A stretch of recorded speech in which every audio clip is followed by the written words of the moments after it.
पुण्यातल्या एका भागात मीना, नाव बदललेले, मीना नावाची एक महिला राहायची. वयाने 30च्या आसपास, दिसायला साधी पण बोलण्यात खूप गोड. बस स्थानकावर ती कंडक्टर म्हणून काम करायची. लोकांशी नम्रपणे बोलायची, हसत खेळत आपलं काम करायची, म्हणून काही पुरुष मंडळी तिच्याकडे आकर्षित व्हायचे. पण मीनाच्या मनात मात्र काहीतरी वेगळंच चाललं होतं. मीना पैशांसाठी आतोनात भुकेली होती. तिला थोडं ऐशो आरामाचं आयुष्य हवं होतं.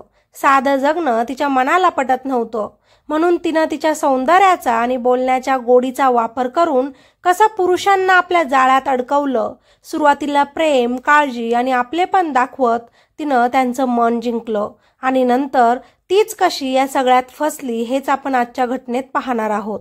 पुणे शिक्षण, सभ्यता आणि संस्कृतीसाठी ओळखलं जाणारं शहर. पण या शहरातल्या गर्दीत काही चेहरे असेही असतात जे वरून साधे दिसतात पण आतून भयावह असतात.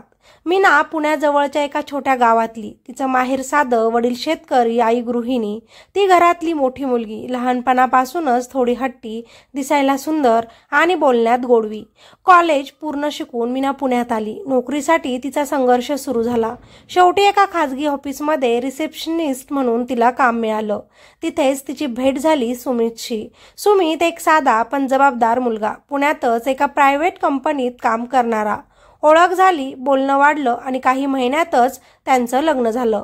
सुरुवातीला सगळं व्यवस्थित चाललं, पण नंतर खर्च वाढले, जबाबदाऱ्या वाढल्या आणि सुमितच्या मर्यादित पगारात जगणं अवघड झालं. मीना आतून चिडचिड करू लागली.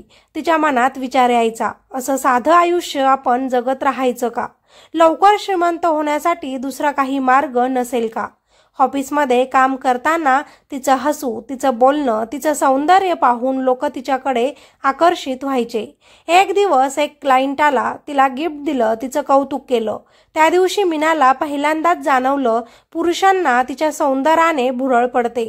तेव्हापासूनच तिच्या मनात एक वेगळाच आत्मविश्वास निर्माण झाला. ती आता दुसऱ्याच मार्गाने पैसा कमवायला लागली. ऑफिसमध्ये चर्चा झाली. मीनाला कामावरून काढून टाकण्यात आलं. मीना बेरोजगार झाली. ऑफिसमध्ये येणाऱ्या पुरुषांकडून तसेच ऑफिसच्या कामाकडून मीनाला पैसे यायचं बंद झालं. सुमितवर सगळं ओझं आलं. तो चिडचिड करू लागला. मीना नोकरी शोधत होती, पण मन स्थिर राहत नव्हतं. माझ्याकडे अजून सौंदर्य आहे आणि तेच माझं शस्त्र आहे, असे विचार करत ती नोकरी शोधू लागली. काही काळानंतर पुण्यातच पुणे महानगर परिवहन महामंडळ लिमिटेड मध्ये तिला कंडक्टर म्हणून नोकरी मिळाली. सुरुवातीला तिला कठीण वाटलं, पण हळूहळू कामाची सवय झाली. आधीच्या कामात फक्त काहीच पुरुष तिला भेटायचे, पण इथे मात्र रोज वेगवेगळ्या पुरुषांची ओळख व्हायची. रोज वेगवेगळ्या लोकांशी बोलणं, प्रवाशांशी हसणं हेच तिचं जग बनलं. पण तिच्या मनात पैशांची आणि आकर्षणाची भूक वाढत गेली. दररोज बसमध्ये तिला काही श्रीमंत, व्यावसायिक, अधिकारी किंवा मोठ्या कंपनीतले लोक भेटायचे. हळूहळू ती त्यांच्याशी बोलायला, हसून प्रतिसाद द्यायला लागली. ते पुरुषही तिच्या जाळ्यात अडकत आणि या सगळ्या कामाचे मीनाला पैसे देखील खूप जास्त मिळत. महिन्याच्या आत तुझा पगार कसा होतो जेव्हा नवरा विचारायचा, तेव्हा कसलेही बहाणे करून, खोटे बोलून ती वेळ मारून न्यायची. तिच्या नवऱ्याला तिची काळजी, जास्त दगदग करू नको, आपल्याकडे आहे त्या पैशात आपण मॅनेज करू म्हणून तो तिला सांगायचा. पण तिला मात्र बाहेरची चटक लागली होती. ताजा पैसा हातात यायची सवय लागली होती आणि त्यामुळेच ती नवऱ्यालाही जुमानत नव्हती. रोज त्याच्याशी खोटं बोलायची. एका दिवशी तिच्या बसमध्ये नियमित प्रवास करणारा अरुण नावाचा एक माणूस तिच्याशी बोलायला लागला. वय 40च्या आसपास, बांधकाम क्षेत्रातला तो व्यापारी. तो रोज तिचं बोलणं ऐकायचा, तिचं हसणं पाहायचा. काही दिवसांतच त्यांची ओळख झाली. थोड्या दिवसानंतर ते दोघंही एकत्र चहाला जायला लागले. मीनाने त्याला भावनिकरित्या गुंतवलं. माझ्या घरचं संकट आलंय, मुलाची फी भरायची आहे असं सांगून तिनं त्याच्याकडून 2 लाख रुपये घेतले. काही दिवसांनी त्यांचं नातं आणखी पुढे गेलं. दोघेही भेटू लागले, हॉटेलमध्ये जायला लागले. मीनाचं काम झाल्यानंतर मीना फोन करून त्याला धमकी देऊ लागली. तुमचे फोटो माझ्याकडे आहेत, पैसे दिले नाहीत तर तुमच्या बायकोला आणि पोलिसांना पाठवेन. अरुण घाबरला आणि तिनं जितके मागितले तितके पैसे देऊन शांत बसला. हीच होती मीनाची पहिली हनी ट्रॅप डील. या यशानं मीनाला आणखी लोभी बनवलं. आता तिला पैशांची चव लागली होती. काही दिवसांनी ती दुसऱ्या शिकाराकडे वळाली. निलेश IT कंपनीत काम करणारा एक विवाहित पुरुष. मीनाने त्याच्याशी मैत्री केली. तुमच्यासारखा कोणीच मला समजून घेत नाही असं सांगत त्याला भावनिकरित्या स्वतःमध्ये गुंतवलं. त्यानं तिच्यासाठी मोबाईल, दागिने आणि 1.5 लाख रुपये खर्च केले. पण जेव्हा त्याला समजलं की ती दुसऱ्यांनाही असंच वागवते, फसवते, तेव्हा तो तिच्यापासून दूर झाला. आता मीना तिसऱ्या माणसाकडे वळली. प्रवीण, बँकेत काम करणारा. तोही तिच्यावर फिदा झाला.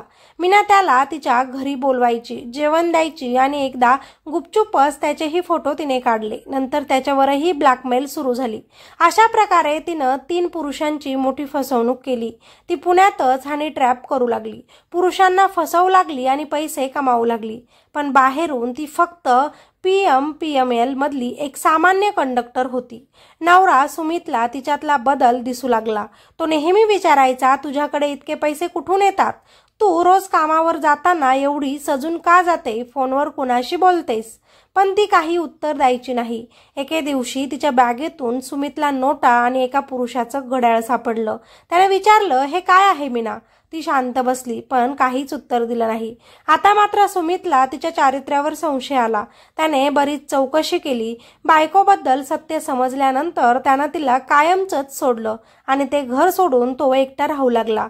मीना आता एकटी पडली, पण तिच्या चेहऱ्यावर दुःख नव्हतं.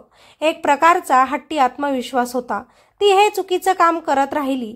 थोड्या दिवसात लवकर श्रीमंत होण्याचं स्वप्न पाहत राहिली. पण यात ती स्वतःला, आपल्या चारित्र्याला विकून बसली. त्याच्या सौंदर्याचे पैसे घेऊन आपला संसार उद्ध्वस्त करून बसली. पण एक चूक तिच्या आयुष्याचं भविष्य ठरवून गेली. अरुण, निलेश आणि प्रवीण हे तिघेही तिच्या जाळ्यात अडकलेले होते. त्यांनी एकमेकांना तिच्यासोबत पाहिलेलं. आपल्यासोबत जे घडलं तेच समोरच्या पुरुषांसोबत देखील घडतं हे त्यांना माहिती पडलं. आणि नंतर त्यांनी तिघांनी मिळून त्या महिला कंडक्टर मीना विरोधात पोलिसांकडे तत्काळ तक्रार केली. या महिलेनं आमच्याकडून आर्थिक पिळवणूक केली असं सांगून त्यांनी पुरावे सादर केले. सायबर सेलन तपास सुरू केला. Call records, photo, messages, bank transfer सगळं बाहेर आलं. पोलिसांना समजलं की ही महिला PMPML मध्ये कंडक्टर म्हणून काम करते.